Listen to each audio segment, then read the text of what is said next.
Live with CDP, a weekly sports and entertainment podcast live on YouTube, Facebook Live, Twitter, and on audio via Apple Podcast, Google Podcast, Spotify, and Anchor FM. Now here's your host, Chris Palme.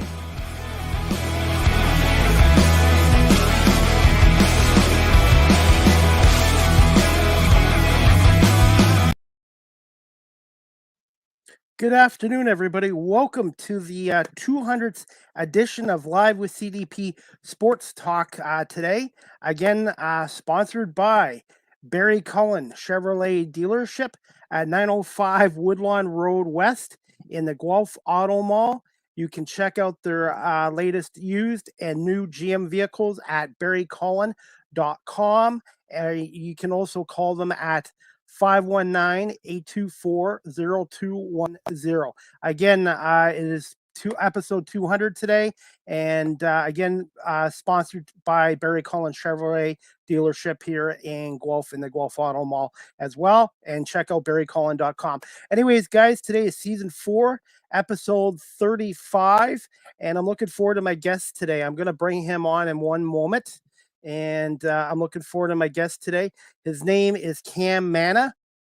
He's a sports broadcaster, 3-time National Radio Award winner, and he's from Westport, Connecticut. And he also does some high school play-by-play announcing as well. And he goes to Ithaca College, I believe. I'm going to find out where that is. I think that's up in upstate New York. So just bear with me, guys, and I'm going to bring on Cam and talk about his schooling and about his broadcasting and maybe a little bit about the New York Yankees as well. Just give me 1 second. Good afternoon, Cam. How are you doing? Chris, I'm doing great. How about you? Good. Well, thank you for coming on Live with CDP Sports Talk. And this is my 200th episode, so it's a very special one. And I really appreciate you giving me some time today. I truly appreciate the honor to be on the 200th. Thank you. I started this in March of 2020 when the pandemic was going on, and I got a taste of the broadcasting bug doing some volunteer work with a local basketball team, and it led me to going to Rogers TV, which is a major cable company near Toronto, and then it led me to starting my own podcast show, and I'm hoping to get in the radio industry one day. Very cool. Love the grind, Chris. Love it. Thank you. My path is a little different than yours, but that's what I love about my podcast talk show is every guest has a story and how they start up and stuff like that. Yeah, no, it's great to bring those stories to life. I'm glad that you have this platform to do it. Definitely, absolutely. I wish they had this platform 20, 25 years ago, but you know what? It's never too late to start a new career. Yeah, for sure. And I was reading up on your website, cammanna.com and LinkedIn page, and you got quite the impressive a resume, and you've done the schooling and you've done a lot of work, and I really appreciate your time today because it looks like you're as busy as I am with what I'm trying to do as well, putting in the reps. Yes. Yeah, just the college life too, just class and everything, trying to balance that and broadcasting at the same time. Definitely. I was going to say, I got to ask you this question. Aaron Judge get number 61 tonight in Toronto over here in Canada? I'm not sure, Chris. He's since he hit that mark at 60, it's been pretty tough. And, Toronto's a tough place to do it. But crossing my fingers. Yeah, with that roof shut, he's always hit well there. So, but you know what? There is probably a little added pressure to that as well. But being a Yankees fan, I imagine you must be quite happy with the Yankees winning their 20th AL East Division championship yesterday. Yeah, look, they have the team this year. Judge has honestly been unbelievable. Keeping him and Stanton healthy has been big, and but I would say the AL East is a big mark, but this team's got to get back to the World Series. So I was going to say it's the first step, and then the playoffs start and all that way. There's one team in the American League I'd be wary of, not just the Blue Jays, is the team called the Cleveland Guardians. I just think nobody's really paying a lot of attention to them, and Terry Francona is a very good manager. He is, and outside of them, the one team I wouldn't want to face is the Seattle Mariners.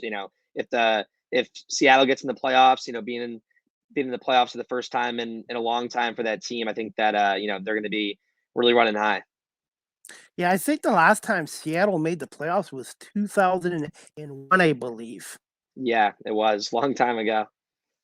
Wow, that's hard to believe. But I was going to say, in your broadcasting career, I guess you've done some baseball play-by-play, you've done some football.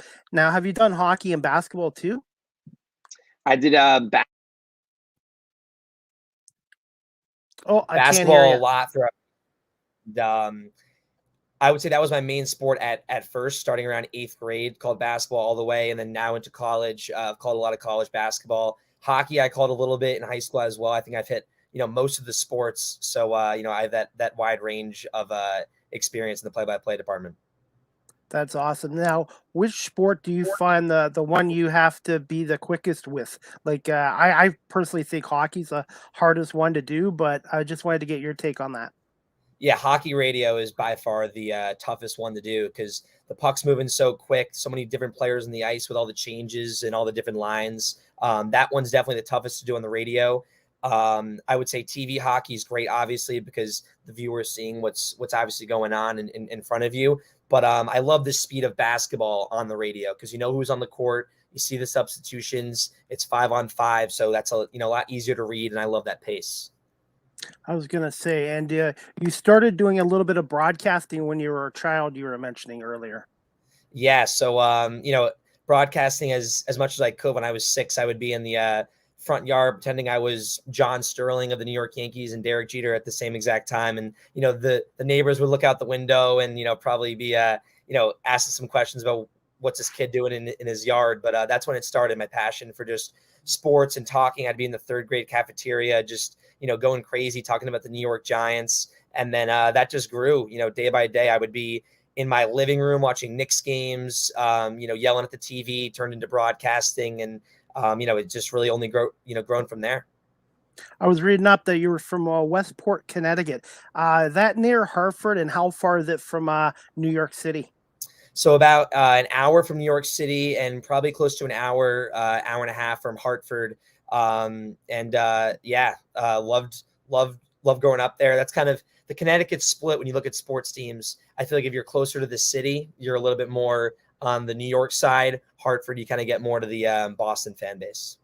I was going to say, and that's a great area for sports as well. And Hartford actually used to have an NHL team called the Hartford Whalers as well.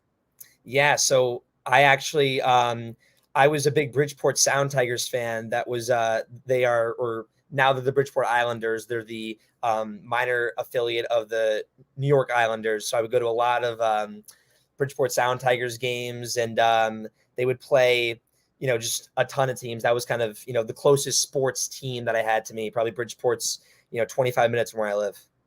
I was going to say, and I'm hoping to get back to New York City again. I was there before the pandemic struck, and there's so much to do there and all that. And I went through Connecticut, but I didn't really get a chance to stop there. But it looks like a very nice state as well. Yeah, no, definitely a privilege and a great opportunity to grow up where I did, and be around the different sports teams, the different opportunities in the area, and I really enjoyed my time in Westport.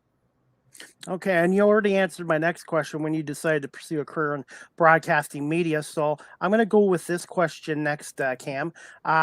Did you have any mentor or mentors when you were starting out doing your broadcasting career?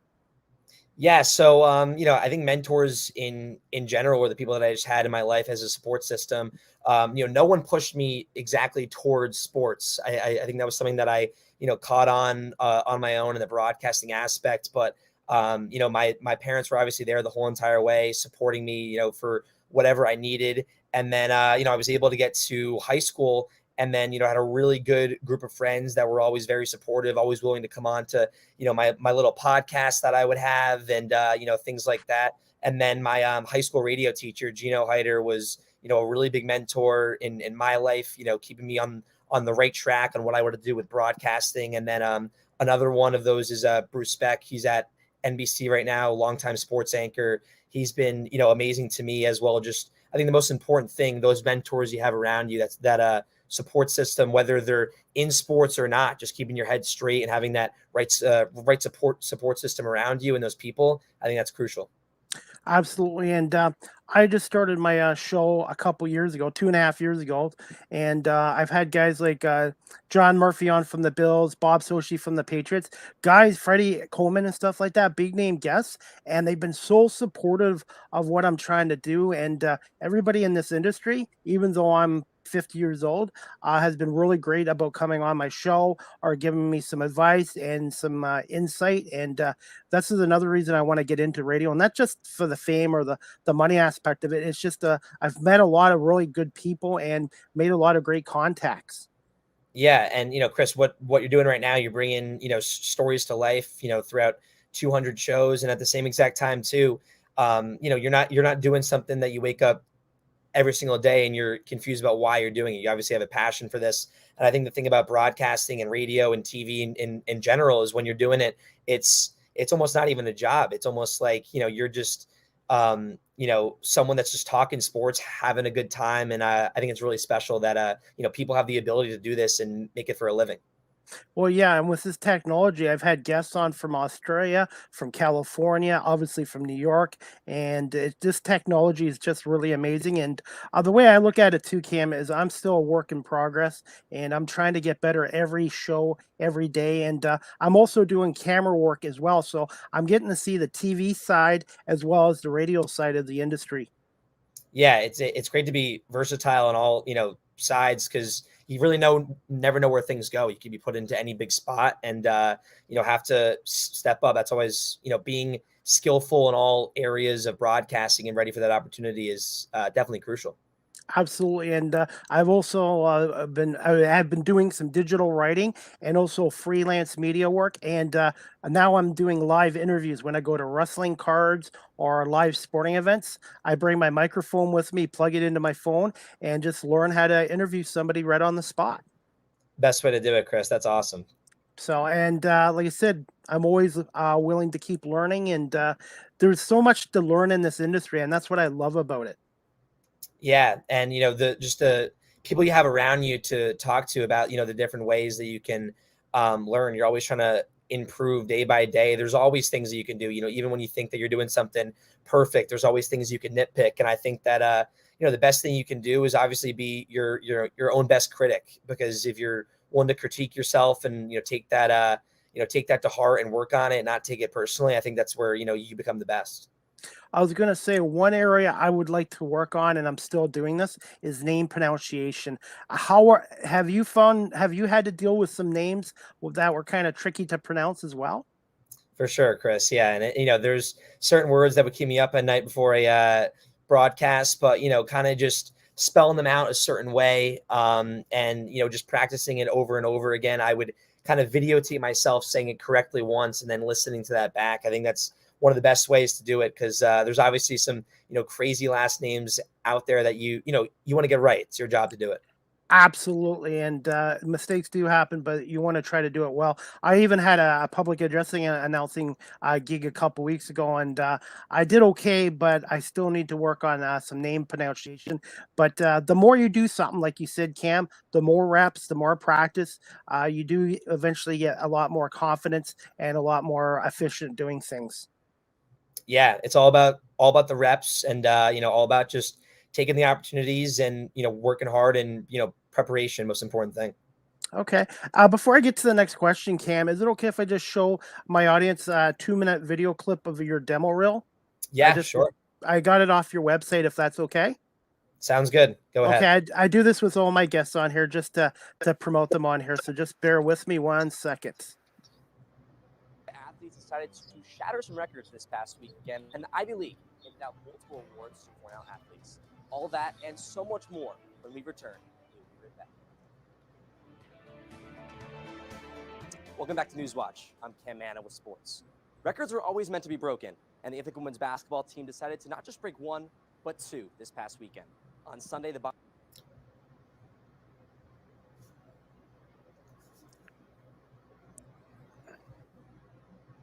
I apologize. It usually doesn't freeze up. I have a really strong Wi-Fi signal, and I'm not sure why it's freezing up. Raised a third banner into the rafters as they've earned their third consecutive Liberty League title, being the only team in the conference to ever do that. With that victory, they also posted their 19th straight win, which is the most in program history. And this season is not over yet. The Bombers begin their dance this weekend on Friday against Catholic University in the first round of the NCAA tournament. Ithaca's historic weekend did not stop there, though. The number 5 ranked Bombers women's track and field team won their 4th straight conference title. Junior Tia Jones led the way for Ithaca, recording 2 individual victories and 1 meet record in 3 events. Jones won the 60-meter dash in 7.72 seconds, which is how long it takes me to walk to the bathroom, and then added a victory in the 200-meter dash with a school record of 24.82 seconds, which is currently the number 1 time in Division III this season. Records, remember? Now let's swing it over to the East Hill, where the awards kept on going. Cornell baseball freshman Max Jensen has been named the conference's Rookie of the Week after his impressive debut with 8 hits and 2 doubles on the weekend. CJ Kirst of Cornell men's lacrosse joined the fun, being named Rookie of the Week with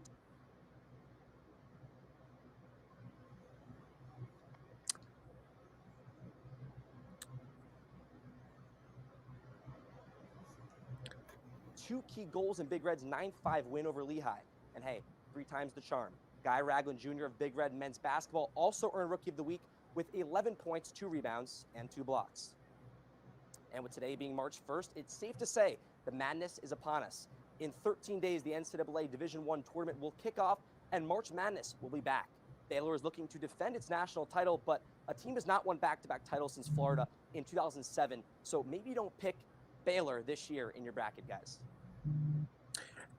Anyways, that clip was courtesy of the Cam Manna YouTube channel. I was going to say, when you go on the air, do you ever get a little bit nervous still? And do you have any rituals that you like to do before you go on air? Nerves for sure. Yeah. When you're about to go on air, I think those nerves are something that it's just, you obviously care. The best thing for nerves for me is just taking a deep breath right before I, do go on and try to just, make jokes with the people around me. Before I usually go on, I try to just, say some words of affirmation to myself, kind of pump myself up a little bit. And, I think if you tell yourself over and over again, you got this, you're going to dominate, things like that, and you kind of just, put it through your head, I think you can only, do a lot better for whatever you're doing. But nerves are always there. I think that's just, showing that you care about what you're doing. Yes, I still get that when I do camera work for an Ontario Hockey League team here called the Guelph Storm. It's a feeder league for the NHL, and I still get a little nervous before I go on my podcast shows. But what I like to do is I like to listen to some Sirius satellite radio on my app before I go on, just to get me into a good mood, because I'm a music guy, 70s and 80s music. So, and speaking of that, are you into music as well? Yeah. I think music is the biggest thing to change someone's mood. So I do listen to a lot of music, a lot of different genres, probably, not as much as 70s music. But okay. I do listen to a lot of music. Yeah, like I said, I grew up in the 70s and 80s with classic rock and disco music and stuff like that. And I'm a huge the movie Rocky. I'm a huge fan of Sylvester Stallone and the Rocky Balboa character. So sometimes I use motivational music from that movie series to get me pumped up before a show as well. Yeah, I'll watch that movie a ton. There's a lot of great songs, throughout all those movie soundtracks. And it's, kind of funny when I'm listening to music. My dad grew up around the same time, and he'll listen to my music and just turn it off, and I'll want to turn his off. So, I think it's a whole generation thing. Definitely. But I was going to say, out of all those Rocky movies, which one was your favorite one? That's tough. I think that one was special in its own way, but I think that top to bottom, I just like the storyline of Rocky IV. Yeah, I would say Rocky 2 and Rocky 3, but I do like the only Rocky I didn't really care about was Rocky 5. I think they didn't do that a very good job on that. But then the Rocky Balboa movie was good, and then the 2 Creed movies I've really enjoyed as well, and I'm hoping they'll do a third Creed movie. Yeah, no, Creed was great. How they brought that whole storyline back around, and I think that's maybe the best series of movies that's ever been around. How it goes from Rocky 1 and you go all the way back up to Creed 2. I think that's special. Any other favorite sports movies since we're talking about this? I would have to say Moneyball is definitely up there. Any Given Sunday is for sure up there. I think definitely my top three: Rocky, Moneyball, for sure. Yeah, top three. Good choices. And for me, Major League, Yeah, the great. baseball, that Major League and Field of Dreams are two of my favorites, and then the Rocky series as well. So Very funny movies, yeah. definitely. Okay, we'll get to the next question.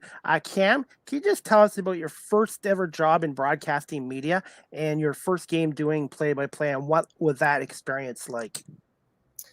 So my first game doing play-by-play was probably my freshman year of high school. I was doing just a town football game, and I was, super nervous, trying to get the hang of it, and just learning from there. I'll vividly remember that game. It was a Fairfield versus Stanford game. It was down to the wire, calling the catches, and just being like, "Wow, I'm actually doing this." First job actually came that next summer, sophomore year, and a funny story behind this. My family and I are on vacation, and they're telling me that I have to get a job this summer, starting to grow up, sophomore year. And I remember telling them that I want to do something in broadcasting, and they were, like, "Oh, like, what can you do in broadcasting as a sophomore in high school?" So I remember I met this my friend Aiden from the town over, and we started our own Legion baseball broadcast network for just summer baseball in the area. And then we called baseball that whole entire summer, and we're able to, do it while making money. That's awesome, and especially getting paid as well. So, but I was going to say, doing internships. Did you do any internships and doing some volunteering? And how important that was that in your process as well? Yeah, so I had an internship this summer with the Cortland Crush, which is in upstate New York. It's a summer collegiate baseball team in the NYCBL. Called play-by-play for them. Unbelievable experience. The team won the championship. So much to thank for that whole entire class of an organization for summer baseball. And then, outside of that, throughout the summers, just doing a lot with broadcasting in the area, going to a lot of different broadcasting camps. But this past summer was my first real internship and kind of really following a team from top to bottom. So that was, super special. And I think anytime you can get any volunteer work and any kind of, aspect, whether you're doing it for money or not, it's just, the best thing out there. And it's a summer I'll never forget. Now, when you're doing a play-by-play for a baseball game or even football or hockey, etc., what is your normal day like before a game?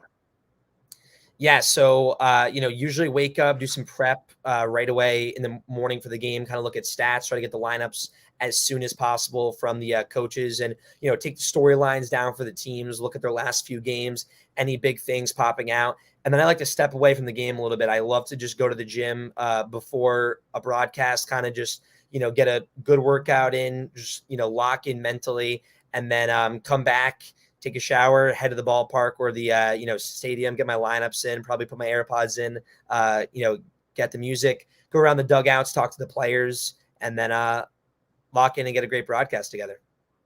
Now, when you do baseball games, do you do the whole 9 innings, or do you have a color analyst to give you a little bit of a break?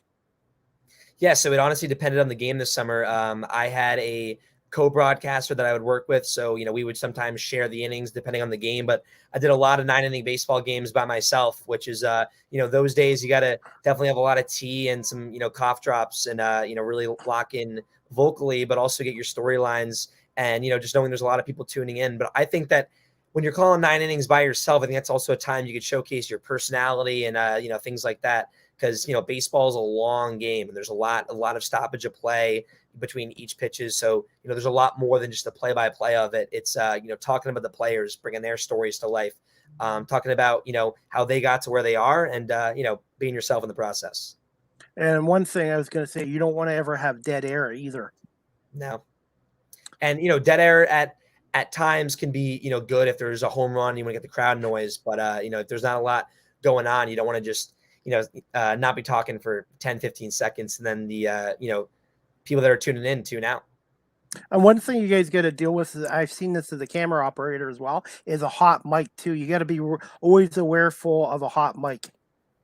Yeah, hot mic is big, and just being really wary of where you are and the people around you. And I remember the players this summer for the Crush we would have the broadcasting tent right behind home plate. So, and we have the crowd mic as well. So they would kind of be wary. I would tell them, look, if you're going to come behind home plate, be wary about what you do say. A lot of people in the area, because, you know, we're obviously trying to bring the game to life, but obviously we don't want to hurt any of the, you know, the players we're trying to bring to life in the process. Absolutely. And you've even seen professional broadcasters get hurt with a hot mic. I think the last one was Cincinnati Reds broadcaster, I think Brenneman. I can't remember his first name, Tom or whatever. And he said something that he, I think, regrets now. And that's one thing you always have to be mindful doing broadcasting is the hot mic as well. The main thing is when you're in the broadcast booth, you just got to know that you can be live whenever, and you got to treat it as such. If you're in the booth, even without a mic on or not, you know, I treat it as when I'm sitting down in the booth or whatever I'm doing the game, I treat it as I'm on air at all times. You know, that's in my opinion, the best way to do it. Now, when you call football games, do you actually use binoculars to see the players' numbers? Yeah, it honestly depends where I am. This past weekend, I had to do that at a high school game here in upstate New York, just depending on where the broadcast booth is, you know, positioned, and there's a far play on the far side. You want to get those things right, but haven't had to do it too often. I think, you know, the big thing is if you are further away, instead of kind of just shouting out that name and making a guess, you know, kind of call the play and then try to get it right when that play is done and say, you know, that was, you know, blah, blah, blah. That's great advice, and that's what I'm going to be doing the next time I get a public announcing a thing too. Just to wait a few minutes and make sure you get it right instead of guessing. Never guess and never assume. Yeah, no, because then, you know, then you have to go back and try to get that right. You know, just say, you know, far run down, you know, the right side down at the 10, and then you kind of, you know, space it out for a second, maybe bring the color guy in, and then, you know, you can figure out who made that play. So which sport currently which sport is kind of your favorite one to call right now? Or are they all pretty well equal? I think they're all great in their own way. I think baseball has just, you know, a beauty of the game itself. I think baseball is such a beautiful sport in the way that it moves, but there's a different way to call each sport. Baseball, you got to have a lot of conversation with your color announcer, a lot of different storylines. I love that part of it because you can kind of bring your personality to life. Basketball, I love the pace. I love how it's 5-on-5. It's a really scrappy game and it goes back and forth very quickly. And, you know, football, you can't not love that game. I love how that game moves and how it's, you know, hard hitting, super aggressive. So I love them all. I've been doing all of them for a long time. And each one of them has an aspect that I can really point out and say that I love. And I was going to say, I've had a guest on my show from Ontario, and his name is Dylan. He's only 17 years old, and he has such an amazing voice, and he's so special. And I hope one day you can meet him, because you guys, like I said, he's learning to do all the other sports as well, and just a very talented kid. His name is Dylan Baker, and like I said, I'm just so glad to have an opportunity to speak with you today, Cam, about your career. Are you okay for a few more questions? Oh, yeah, Chris, for sure. And that's the one thing I love about this podcast. I get to meet a lot of new people, new stories, people I normally would have met in my past. And it's just awesome to be able to hear people's story and how they get started up in their career and stuff. Yeah, no, that's the best thing about podcasting and just, you know, just talking to people in general, because I think all people have, you know, something they want to bring to life and talk about. This next question I wanted to ask you, and I hope I get the name of the college right. Can you just tell us a little bit about the program you're taking right now at Ithaca? Is it Ithaca College? Ithaca? Yep. Okay. Yeah. College. So at a school right now, Park School of Communications, you know, great school. Carl Ravitch of, you know, Sunday Night Baseball, the play-by-play announcer, he went there. Bruce Beck, you know, kind of the list goes on and on. And I think the school itself, so thankful, you know, to be here now. And I think the beauty of it is that everyone at the Park School of Communications really has a desire for broadcasting. It's a really gritty and blue collar group. And, you know, it's a really good community. You know, tonight I have a show that I'm, you know, about to go on. And I think the community is really good. It's a lot of different broadcasters always willing to help each other. And the connections you can, you know, make here are really, really special. So I would say the program in general has been unbelievable. And as a sophomore, I cannot ask for really anything else, you know, here at the Park School of Communications. I was going to say, and where is this college? Is it up near Syracuse, Albany? Yeah. So it's an hour from Syracuse. And actually the city is where actually Cornell is. So we're on the South Hill and Cornell's on the East Hill. So we're 5 minutes away. I've done some ESPN Plus stuff for Cornell, which has been, super cool to do. Getting that connection from a D1 school right there is, really special. Awesome. And I was going to say, I've been in that area before, Syracuse, Cooperstown. Beautiful area up there, going up upstate New York. Yeah, no, really special area. And, right around us, you get Cayuga Lake, you get the Finger Lakes, and ton of waterfalls. I think it's, a really, really beautiful area, especially during the fall, springtime. I think it's one of the best places in America as a whole. And Cooperstown, New York, which I got to get back to. Beautiful area up there, and it's amazing. It's like going back 100 years in time. Yeah, I was up there this summer. Actually, the Cortland Crush took a little field trip up there before one of our playoff games, and we got to, take a tour of it. Really special place, and just seeing all the history of baseball. I've been lucky. I've been to Doubleday Field in Cooperstown, and in Ontario, we have a baseball park called Labatt Park. It's the oldest ballpark in North America since 1877. It's in London, Ontario. If you ever get a chance to Google Labatt Park in London, you'll see the ballpark, and it's a very beautiful ballpark, and it's one of the best in North America, as well as Doubleday Field in Cooperstown. Will be on my bucket list for sure, Chris. Speaking of that, I've been to 13 Major League ballparks. Have you been to other Major League ballparks? I'm assuming you've been to the new Yankee Stadium. Yeah, so Chris, I'll be honest. I've really only stayed in the Northeast when it comes to ballparks. Okay. Fenway, Citi Field, Yankee Stadium. Those are the three stadiums I've kind of made the move to.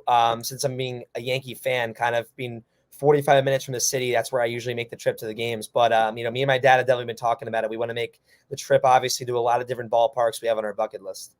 I was going to say, I've done Fenway Park in the Green Monster, which is amazing, but you have to pay attention up there, especially in batting practice when balls go flying up there. I saw some people nearly get hit with baseballs, but I was going to say Citi Field, New York. What is that stadium like? I know you're a Yankees fan, but is it really nice ballpark as well? Really nice ballpark. And I think the view as a whole, I feel like you're a little bit closer than you feel like you're at Yankee Stadium.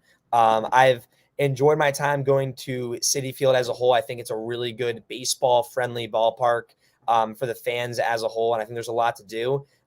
Definitely up there as a really good ballpark. I can't attest to all the other ballparks. There's obviously so many more that I want to go to, but I think Citi Field's really good as a whole. Yeah, and I've been to a couple of minor league ballparks, Saline Field and Buffalo, New York, where the Bisons play. Excellent ballpark if you ever get a chance to go up to Buffalo. And I've been to Jerry Oop Park in Erie, which is the AA team, the Erie Seawolves for the Detroit Tigers. It's a beautiful ballpark. And my goal is to try to do as many AA ballparks and minor league parks and more major league ballparks as well. Yeah, I think the one minor league ballpark I've been to the Somerset Patriots. So that was a really cool experience. Okay, definitely. Now, this next question, you've already answered a bit of it. What is, obviously you became a fan of the Yankees when you were younger, but what has been your most memorable Yankee moment so far and some of your favorite players? I think you mentioned Derek Jeter before. Yeah, I think Jeter's on a lot of people's, list, just, his leadership and what he did for the franchise. As a kid, I loved Nick Swisher, always had a smile on his face, was just kind of a really friendly guy. I loved Robinson Cano with his time on the Yanks. He was probably my favorite player at the time. I ended up wearing 24 throughout, all my high school sports because of Cano. And then, kind of currently-ish, I loved Brett Gardner. I love that he was a, scrappy baseball player, played hard. Memorable moment-wise, I would say I would have to go with Didi Gregorius's 3-run shot in the wild card game against the Twins. I remember just vividly watching that game in my living room. Yankees go down 3-0. Luis Severino had a really tough first inning. You go to the bottom half, you're down at home, and Gregorius just hit a shot in the stadium, absolutely erupted, and that was one I'll never forget. I was going to say, being a Yankees fan, you're also spoiled with the TV side of it, with having Michael Kay call their games for the Yes Network. Yeah, no, he's a special broadcaster, and I always enjoy tuning into him, and even as a broadcaster, I feel like I tuned into him even more, kind of just taking snippets of, what he does and how long he's been doing it at such a high level. So, he's someone I for sure look up to. Are there any other broadcasters right now on any other teams or on the major networks that you enjoy watching or listening to?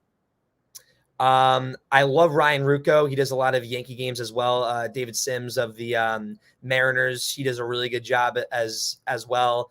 Those are definitely two of my few that I like. But I feel like every broadcaster has their little style in their own different way on the baseball side of things. And what we've seen this year is so many different cool home run calls. But I think Ryan Ruocco, I listen to him a lot because he'll kind of he switches off with Michael Kay at times, and I think he has just a really good voice, good style, brings the energy. New York City has a lot of great broadcasters, and for the Giants, I think it's Bob Papa still doing the games for them. Yeah, Bob Papa. Definitely. Now, are you a Giants fan, by the way, a New York Giants fan? I am, big Giants fan, yes. Okay, don't boo me. I'm a Philadelphia Eagles fan. Gotcha. Well, I'll tell you this, Chris. They've had a really good start, and they got a really young quarterback. I was not happy when they traded for AJ Brown in the draft, but that's a good football team right there. That's the nicest thing I will say when it comes to Philadelphia.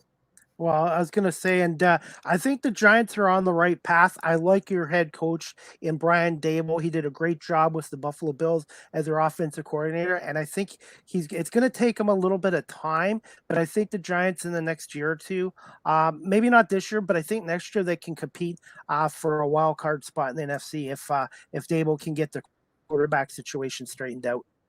Yeah, and I think Brian Daboll's done a good job. I think coaching is huge and just building that locker room and bringing everyone together. And Daboll has the respect of the players. But you bring up the quarterback. Jones obviously has had his struggles, but I liked what I saw from him on Monday night. He's a leader. He plays really tough. He doesn't got a really big supporting cast with him right now. And I think that the biggest thing for him is bring the weapons in. I think we definitely missed, or the Giants missed, on Kenny Golladay. But you look at Josh Allen. He wasn't Josh Allen until Stephon Diggs. Tua wasn't Tua until Tyreek Hill. Jalen Hurts probably wasn't Jalen Hurts till you bring in AJ Brown. So I feel like if they Jones is not a replaceable option, you got to bring in someone that Jones can look at on the outside and make a big play with. Any chance the Giants bring back OBJ once he's medically cleared to play? Any chance? Cap space wise, I think it's almost impossible. But Odell was, when you talk about childhood sports memories, Odell was the Giants for me. Came on the scene when I was probably a sixth grader, and the plays that he made, he was just electric. And I would love to have him back, but I just think cap space wise, it's probably very unlikely. I think he'll be back this year at some point with either Green Bay or Buffalo, because I know Von Miller, who played with him with the Rams last year, has been trying to recruit him to Buffalo, and I think it's either going to be Buffalo or Green Bay. Yeah, Buffalo, Green Bay, obviously the Rams, there's a chance, and I wouldn't even count out the Bucks. I wouldn't even count out Tom Brady somehow making a little ways there with all the injuries they have at wide receiver to bring in Odell, bring him down to Tampa.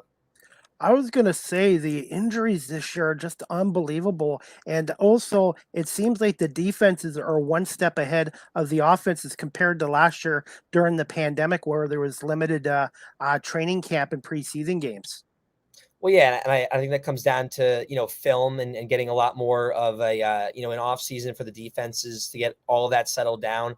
When you talk about the injuries, I think a big part of it is the, turf situation right now.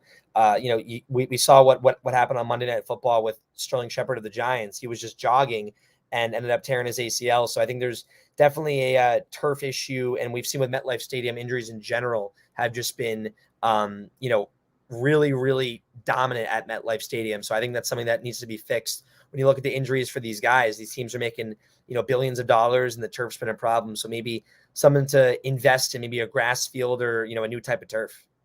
I was going to say you weren't around in the 70s and 80s, but I remember that they had this cement green carpet back in the 70s and 80s, and Veteran Stadium had probably the worst turf in the history of pro sports. I still think this turf they have now is a lot better than it was 15, 20, 30 years ago.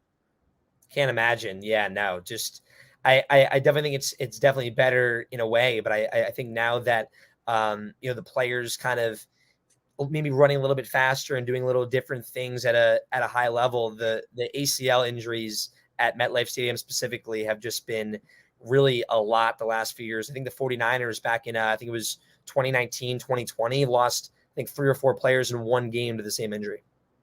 They're going to have to definitely look at it, but I know why teams go to turf, because they want it to be able to use it all year round. But I know even in Canada and the CFL, all the teams except for the Toronto Argonauts all play on turf, and a lot of the guys now like playing in Toronto because they're actually on a real grass field, and I think that a lot of the teams need to look at that as well. So we'll see. We will, yeah. Okay, just get a couple more questions for you, Cam, if that's okay. A couple more minutes. Yeah, for sure. Okay. Chris. I'm going to ask you this one. What has been your most memorable story you've done so far, and interview in your career, and play-by-play for a sporting event game so far?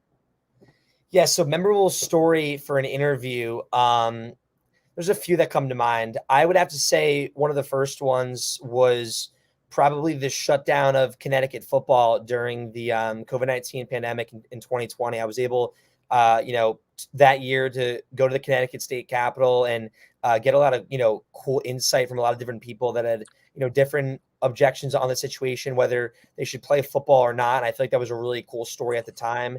I also, was able to write a story here at Ithaca College about the recruiting process with all these players and how media has played an impact in that. Talk to the football coach and kind of really dive deep into, how players are, trying to compete at a high level. So I think those are two of my biggest interviews from the journalism side of things. I think that after the Cortland Crush won the championship this summer, I was talking to one of the players. His name was Nick Palma. He had the walk-off single and actually was battling cancer in 2018. Had the chance to talk to him about, his story. He was told he wasn't going to play baseball again, came back, and, this season batted .330, was the captain of the team, one of the best people I've ever met, and, had the walk-off single to win the championship. So kind of, almost a movie you can make out of that one. I had the privilege to do that. And then play-by-play in general, I could go back and think of so many different plays, but I would probably have to go back to my junior year of high school. It was a county championship game between Staples and I think it was Trumbull High, or no, Staples and Richfield. And it was one of our players, her name was Marley Lopez, had to hit back-to-back free throws for the game to go into a double overtime. And she made the second free throw. The crowd was crazy. I think that's the beauty of it. You're, as a broadcaster, especially if you're on floor level for basketball, you're right in the middle of it. And that was a really special moment, one that, really I never forget. Now I'm going to ask you this. Have you ever lost your voice during a broadcast?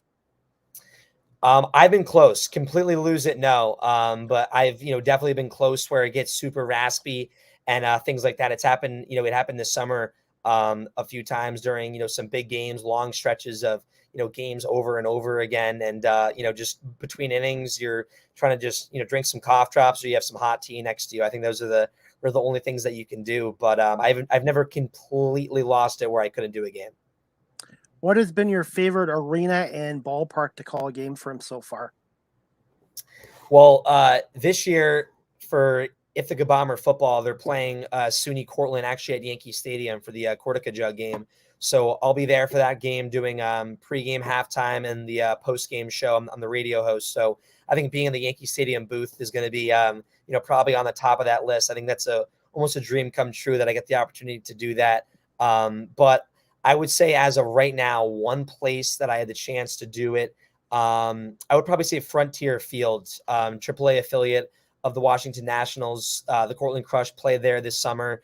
I was in the radio away booth and had an amazing view of the stadium. I think so far that's been the best place to do it. But I think once I walk in the doors of Yankee Stadium, I think that will be, something that will for sure give me the chills.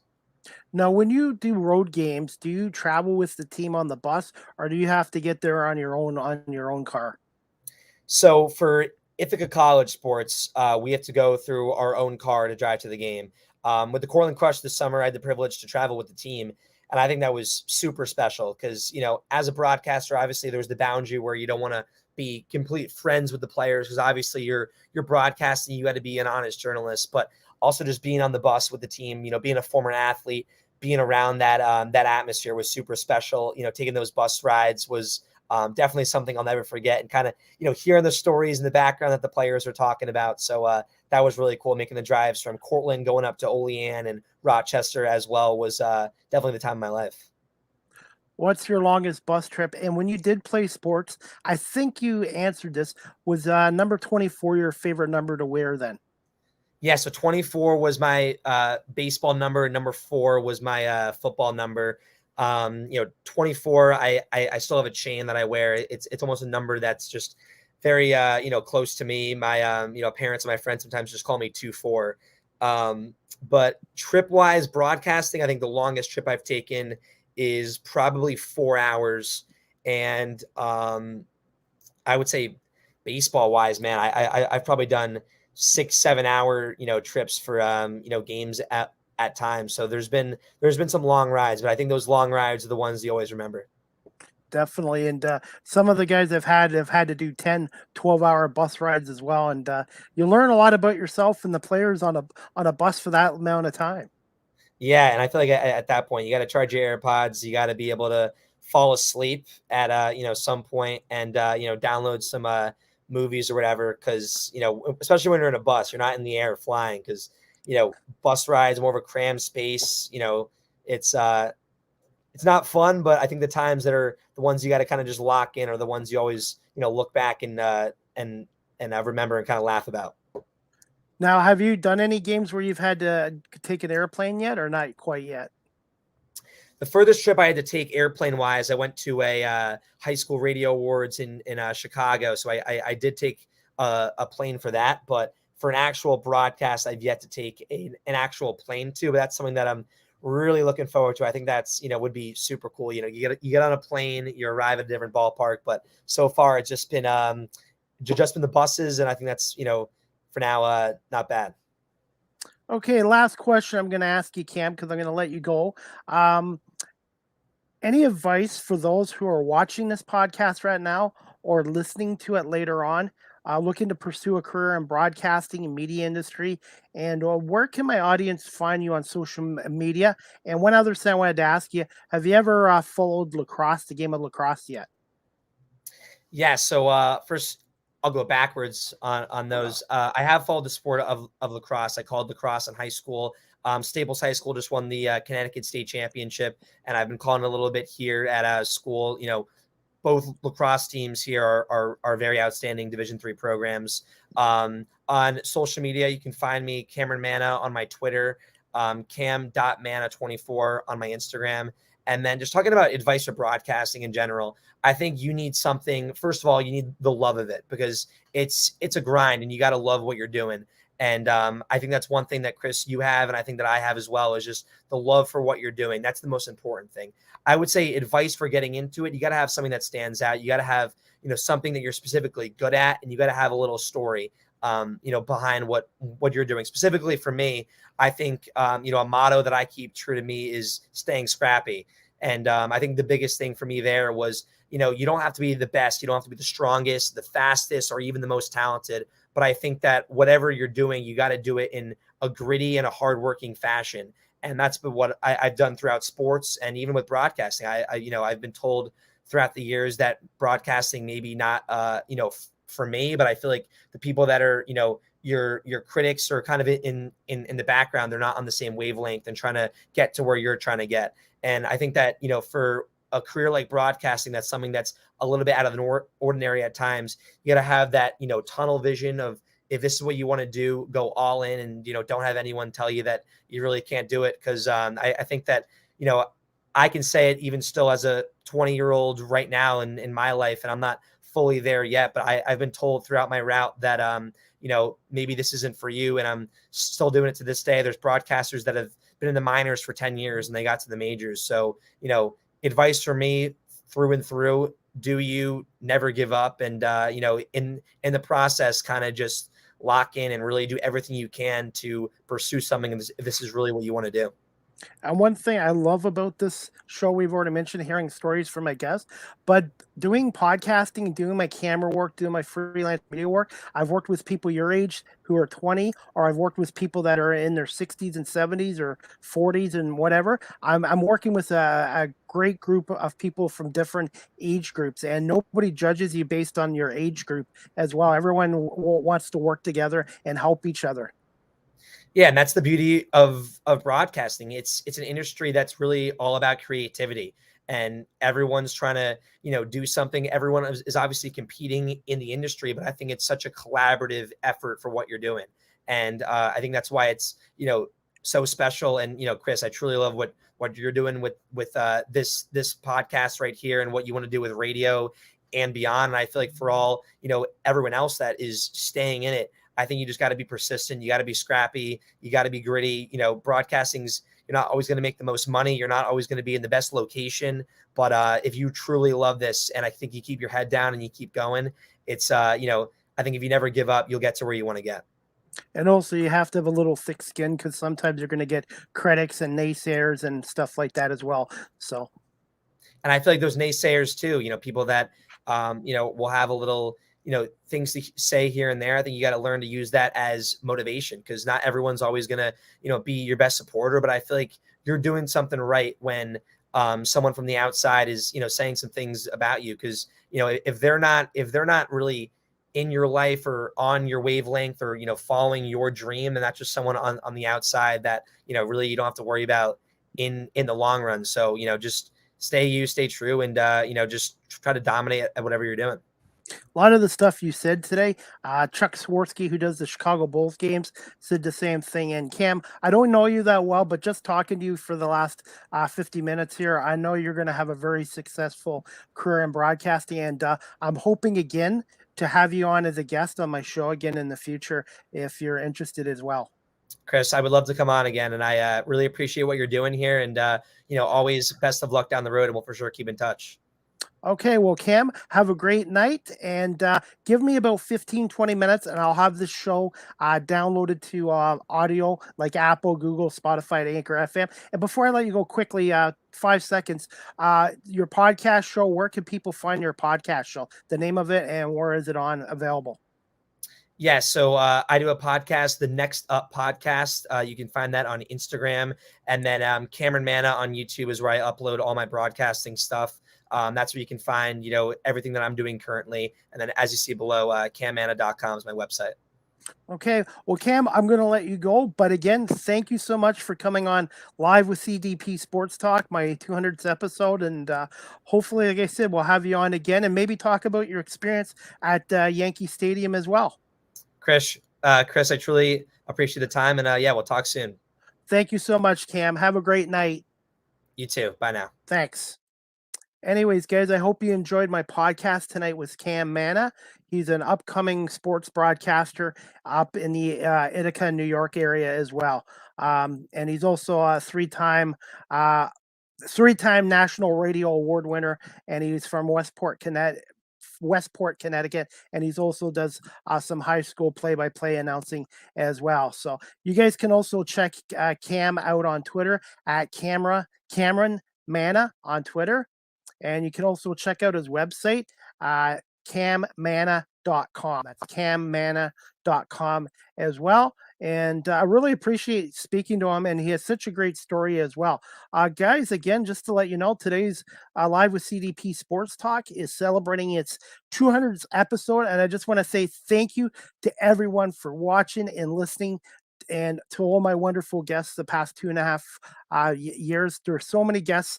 I just don't have a space on here to announce everybody, but I just want to say thank you to everybody who's come on as a guest in my show in 2.5 years, and people for watching this show live on YouTube, Facebook, and Twitter, and also on my audio platforms like Apple, Google, Spotify, Anchor FM, Radio Public, LinkedIn, etc. So, and also, guys, if you want to, you can follow me on beacons.ai/Chris D. Palme. It's like my website. All my social media content websites are on that site. So that's beacons.ai/Chris D. Palme as well. And also, guys, just to let you know, my next live with CDP Sports Talk, sponsored by Barry Cullen Chevrolet, 905 Woodlawn Road West in the Guelph Auto Mall. Check out barrycullen.com. My next guest, my next show, guys, will be Thursday, September 29th at 8 o'clock Eastern, 5 on the West Coast.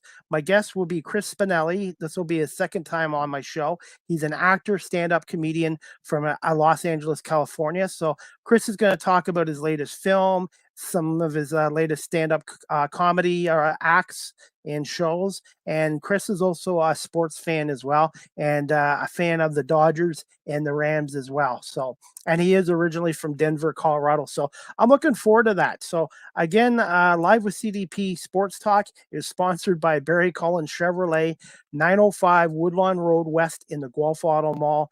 You can check out their website, barrycullen.com, for their newest selections of used and new GM vehicles. And you guys can also call them at 519-824-0210.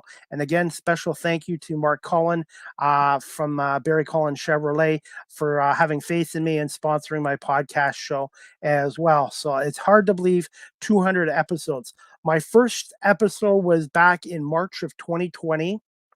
And my first guest was Christine Barger, actress from LA. She had enough faith in coming on my podcast show back in March of 2020. So, and then John Murphy, I believe, was my second guest.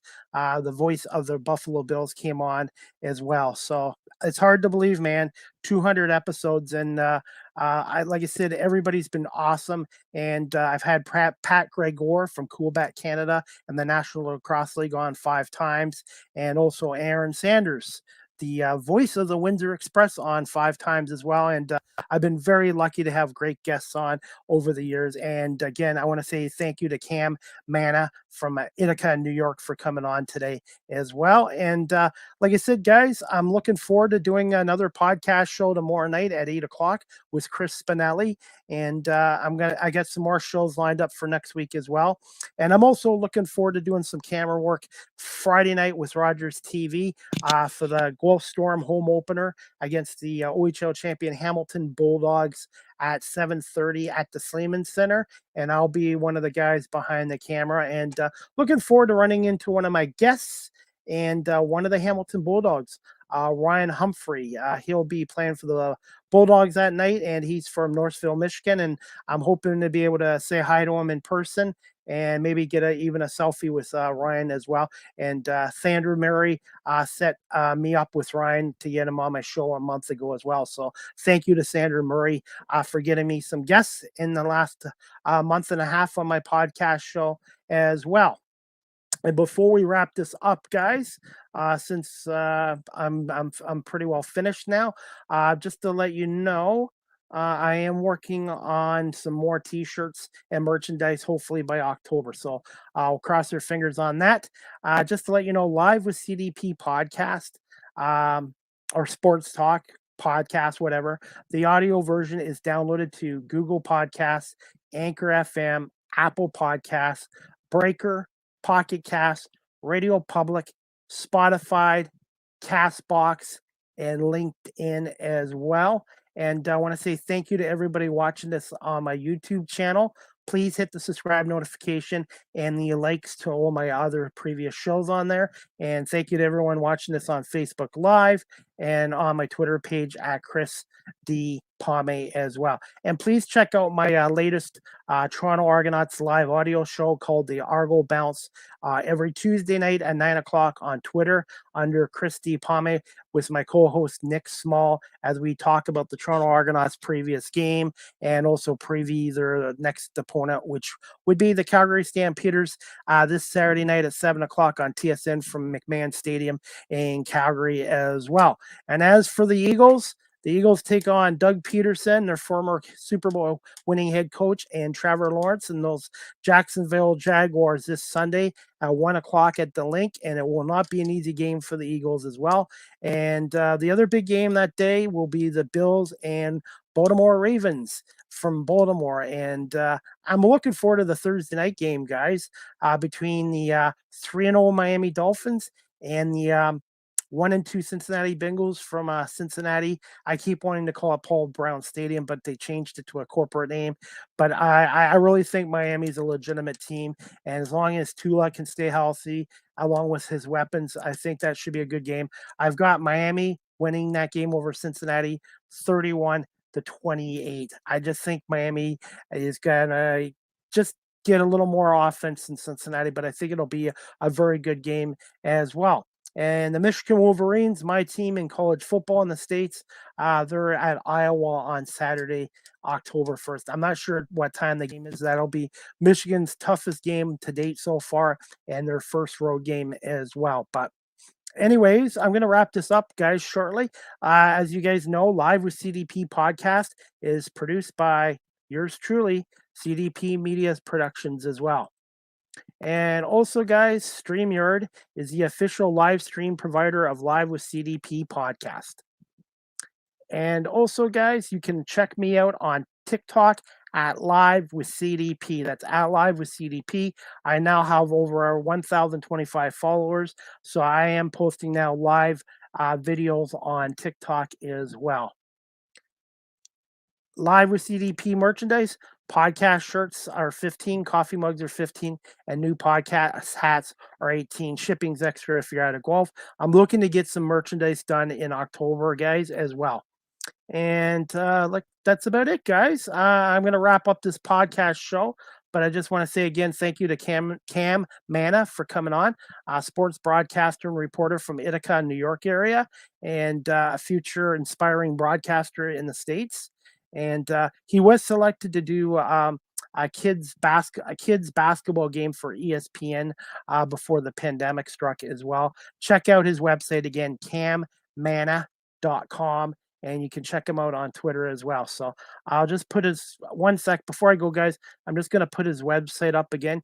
You can follow Cameron or Cam on Twitter at Cameron Manna on Twitter, at Cameron Manna on Twitter. And his website again, guys, to follow him is at cammanna.com as well. And like I said, next Live with CDP Sports Talk, Season 4, Episode 36. Will be Thursday, September 29th at 8 o'clock Eastern with my guest, Chris Spinelli, actor, stand-up comedian from the Los Angeles, California area. And he's going to talk about his latest film he's in and his latest stand-up comedy gigs and some NFL and some Major League Baseball as well. And maybe how the weather is in Los Angeles right now as well. So I hope you guys can tune into that as well. And again, guys, if you're looking for a new vehicle, check out Barry Cullen Chevrolet, 905 Woodlawn Road West in the Guelph Auto Mall, or check out their website at barrycullen.com for their newest selection of used and new vehicles. I've been a customer of Barry Cullen's Chevrolet here in Guelph since 2000, and I'm hoping to have a new vehicle with them shortly, a 2023 Chevy Trailblazer as well. So check out Nathan Laud at Barry Cullen. He's a sales guy there. Really nice guy. He knows his stuff if you're interested in a GM or a Cadillac vehicle as well. And a shout out to Jim Zettel, who's been my mechanic at Barry Cullen Chevrolet since 2011. So that's pretty well it, guys. Again, check me out on beacons.ai/Christy Palme. I'm all over the place on social media except for Snapchat. So if you want to follow me on LinkedIn as well, Chris Palme as well. And like I said, I'm going to wrap this up in about a minute. But again, it's hard to believe this is my 200th episode. I just want to say thank you, everyone, again, for watching, listening to my podcast show the last 2.5 years, and to all my wonderful guests past 2.5 years, and guys like Dan Shawman and Jerry Howarth, Eric Smith, Pat Gore, Aaron Sanders, Mike Stubbs, Jim Van Horn, Manny Pava, Steve Bell, John Murphy from the Buffalo Bills, Bob Sochi from the New England Patriots, Freddie Coleman from ESPN, Christine Lisi, and so many others. Really amazed how people have rallied towards this 50-year-old man looking to get into a new career. So that's about it, guys. Again, give me about 10 to 15 minutes, and I will have this episode 200th episode downloaded to Apple, Google, Spotify, Anchor FM, etc. as well. And if you watch the Storm game against Hamilton Friday night, 7:30 at the Sleeman Center on Rogers TV, you'll see yours truly doing some camera work as well. And Steve Fitzsimmons, Ryan Drury with the call, and Trevor Pryor will be the host. And Robert Kay from Rogers TV will be the producer for this game. And I'm looking forward to it, the start of the 2023 OHL season. So I was hoping to get some people to come on and say hello for my 200th episode, but no worries. I'm just glad that some people took some time to watch my show. And I had somebody joke with me the other day about you should change your name of your show again to 60 Minutes Plus Live with CDP, because a lot of my shows are over 60 minutes, but I'm very lucky. And I hope you guys get a chance to check out my episode yesterday, my show yesterday with Donna Hopkins. She's a pro football. She's a co-host reporter for a pro football show in the Maryland, DC area called the Tony McGee Pro Football Show. And she's also a two-time breast cancer survivor. So Donna came on and talked about her career in radio and TV, being a reporter for the Washington Commanders, and also about her battles with her breast cancer twice and being an amputee. She lost one of her legs from cancer, and she has a book out, The Other Side of Victory. So please check out, obviously I want you guys to check out all my shows, but check out the one yesterday with Donna Hopkins. It's available on my YouTube channel right now, and Apple Podcasts, Google, Spotify, Anchor FM. Good stuff with Donna, and I'm hoping to have her back on again. And again, like I said, all my guests, I'll always have great stories to share with me, and I always learn new stuff from my guests as well. But like I said, guys, this is a great way to end episode number 200. And 201's coming tomorrow night again at 8 o'clock. Live on YouTube, Facebook, and Twitter with Chris Spinelli, a friend of mine and an actor and stand-up comedian in Los Angeles, California as well. So I hope you guys enjoy the Yankees-Blue Jays game tonight. I do believe Aaron Judge will hit number 61 tonight at the Rogers Center to tie Roger Ramirez record with the New York Yankees back in 1961, I believe. So that's about it. And the Detroit Red Wings take on the Chicago Blackhawks tonight in preseason action at Little Caesars Arena as well. That's about it, guys. Again, thanks to Cam Manna for coming on. Season 4, episode 35 of Live with CDP podcast. And again, sponsored by Barry Collins Chevrolet here in Guelph, 905 Woodlawn Road in the Guelph Auto Mall. So I hope you guys all have a great evening. And I look forward to my next show tomorrow night with Chris Spinelli at 8 o'clock Eastern, 5 on the West Coast. And that's about it.